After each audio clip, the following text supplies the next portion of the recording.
자, 두 번째 썰 주제 바로 보죠. 자, 두 번째 준비한 재료 바로 이겁니다. 선거 막바지에 가면 거의 비슷해집니다. 정책에는 저작권이 없다. 가장 효율적이고 좋은 정책을 누가 먼저 주장했다고 해서 안 한다 이러면 안 되는 거죠. 자, 선거는 최대 공약수 찾기. 최대 공약수, 초등학교 이후로 처음 듣는 것 같습니다. 대선 후보 간 정책 경쟁의 흐름이 이어지고 있는데 네거티브보다 사실 이 방향이 맞습니다. 근데 내가 원조다, 네가 따라했다. 같은 공약, 저작권 논쟁이 정말 치열해지고 있어요. 저는 최대 공약수 중학교 때 배운 걸로 기억하는데 강앵커는 초등학교 때 배웠군요. 선행학습을 좀 했습니다. 네.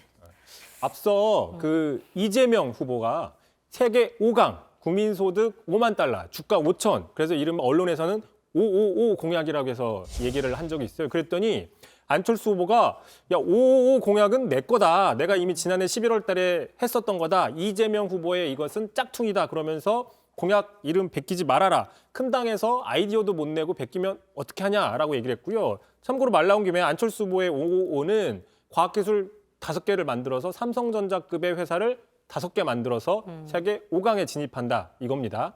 그러니까 내용이 닮은 듯 다른 그런 느낌인데 아무튼 그러자 이 후보가 앞서 본 것처럼 정책 저작권이 없다 이 말을 했던 거죠. 그런데 이제 이 후보의 말은 안철수 후보가 아니라 이쪽에 있는 윤석열 후보에게 향한 말입니다. 뭐 윤 후보도 앞서서 이렇게 얘기를 했거든요. 이재명 후보가 표가 될 만한 건 다 끌어온다. 그러니까 쉽게 얘기하면 이것저것 다 갖다가 자신의 공약으로 뭐 한다. 그러려면 왜 진작 못했느냐라고 이제 비판을 하니까 자, 이에 대해서 얘기를 한 겁니다. 아, 공약이 좋으면 서로 갖다 쓰자. 내 것도 쓰고 네 것도 쓰자. 뭐 이런 식의 얘기를 한 거예요. 자, 실제로 이렇게 병사 월급 알고 보면 이 후보가 먼저 원조이지만 자기는 개의치 않겠다. 갖다 써도 상관없다. 윤 후보가 네. 이런 식의 얘기를 하면서 중요한 건 그 공약을 실천하는 거다라고 얘기를 했어요. 들어보시죠. 그래서 윤석열 후보께서는 이재명 후보의 정책이 좋다 하면 그냥 갖다 쓰세요. 자꾸 다르려고 하지 말고. 그래서 다른 후보님들 자꾸 정책이 같다 다르다 하지 마시고요. 근데 문제는 진짜 실천하느냐다. 그게 진정한 차이다. 근데 보면 정책만 닮아가는 게 아니라 선거운동 방식도 좀 닮아가고 있는 것 같습니다. 요즘에 좀 한 줄 공약하고 짧아지고 있어요. 그렇습니다. 참고로 이 한 줄 쇼츠는 이성대 뉴스 썰기 키워드가 원조다. 뭐 이렇게 그러네요. 볼 수도 있고요. 자, 말 나온 김에 잠깐 자기 자랑했습니다. 네. 자, 말 나온 김에 윤 후보 한 줄 공약 지난주부터 밀고 있죠. 자, 대표적으로 병사 월급 월 200만 원. 자, 그러자 최근에 이재명 후보 역시 뭐 한 줄은 아니지만 저렇게 짧은 단문으로 메시지를 냈어요. 더 나은 변화, 더 나쁜 변화. 네. 자, 안철수 후보도 가만히 있지 않았습니다. 안철수 후보의 국민의당은요.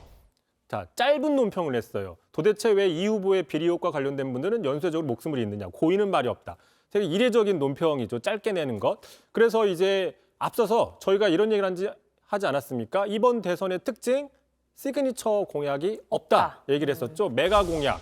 뭐 노선이나 어떤 시대 정신, 철학을 담은 공약들이 좀 없었다라는 얘기를 했었는데 오히려 그러다 보니까 후보 간에 공약들이 서로 더 닮아가는 이런 현상들이 더 심화되는 게 아니냐 이렇게 분석해 볼 수도 있는 상황입니다. 어쨌든 뭐 서로 선명하게 대비되는 공약도 필요하겠지만 국민을 위한 정책이라면 모든 후보가 비슷한 방향으로 가는 건 권장할 수 있는 일일 수도 있겠습니다. 이성대 뉴스 썰기 여기까지 하죠. 수고하셨습니다.